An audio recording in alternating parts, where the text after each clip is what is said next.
Sanibona bafana sazonginikeza updates ngodaba le-Royal AM. Ngisathanda ukuthola umbiko ke la about i-Royal AM. Kuthiwa a Durban businessman uMoodley acquires i-Royal AM. Menikhumbula kahle i-Royal AM ibhizinisi njengoba nje izodayiswa bahambile ke laba bahamba bayobhida bayithola kithi. Yabo nje abeyitholile kithi ngizonifundela la utho ubani. Yabo kodwa uthiwa usomabhizinisi wala eThekwini.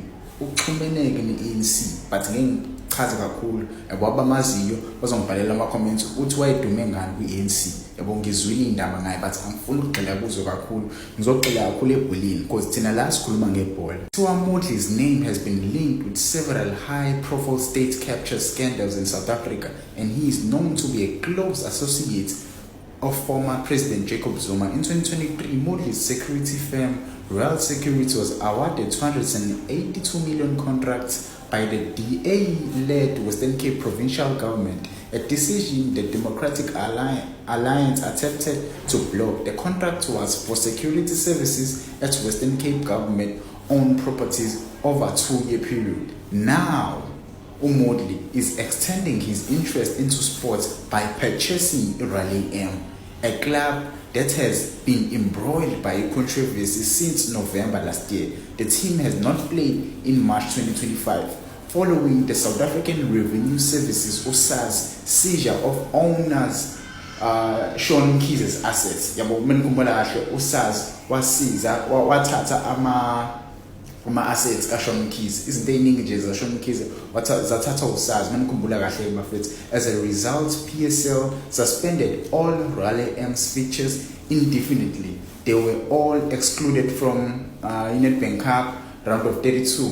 Imifoti ke yathola isihamba iyodlala isikhukhulu. Yabo Royal AM yakhishwa wonke ama games ayizodlala iRoyal AM amiswa. Yabo mina ikhumbula kahle but namhlanje sibonile iRoyal AM ijima and abantu abaningi kade bengibuza ubani kahle kahle oyithengile iRoyal AM because sayibona iRoyal AM iyajima. Yabo ibijima namhlanje.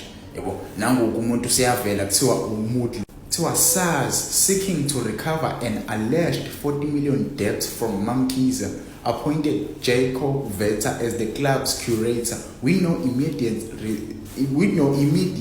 resolution in sight. SARS initiated proceedings to either liquidate or sell the club. Ultimately, the sale was approved.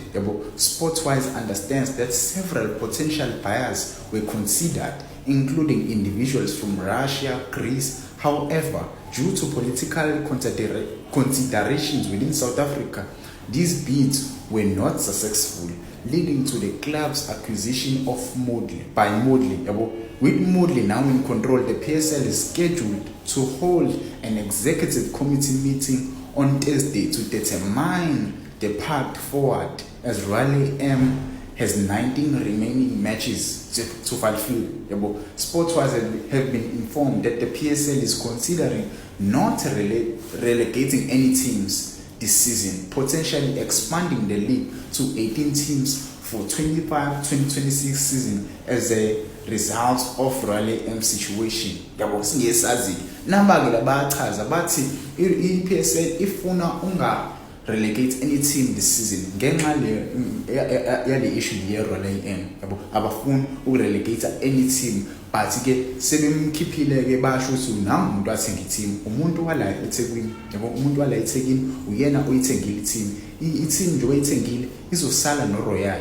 Kwigama kukhona uRoyal asazi usikahlahle uzoyibiza ngoRoyal ba. Yabo ngeke kube phela iRoyal AM because iRoyal AM iRoyal andilempisana kuzoba elinye club elinye igama. Yabo after uRoyal singesazi ke bafethu ngangitshela ama comments but ke bakudalulile lokho la bafuna iPSL ibe nama club awu-18. Bafuna uku-add more teams kwi-league. Yabo bafuna uku-add more teams kwi-league khona i-league izoba competitive. Asazi ke noma le indaba lezi ziyiqiniso noma cha but ke meyithule uvane unithulela uvane zishisa zinjalo. Yabo kukwena uzabelieve noma ufuna. Yabo but ke njengoba ngisho nje bafethu ukhishiwe umuntu ophethe iclub yeRoyal AM oyithengile ukwazela ukuyithenga. Abantu abaningi befuna ukubona iswelele sibuya kweBetway Premiership but ke akwenzekalanga lokho. Yabo akwenzekalanga, abakwazanga ukufika kwi-agreement naye ke isinqumo sesifika la. Yabo isiphetho ke lesi iyasala i-Royal AM la eThekwini isizobizwa ngelinye igama, izophathwa futhi omunye umuntu.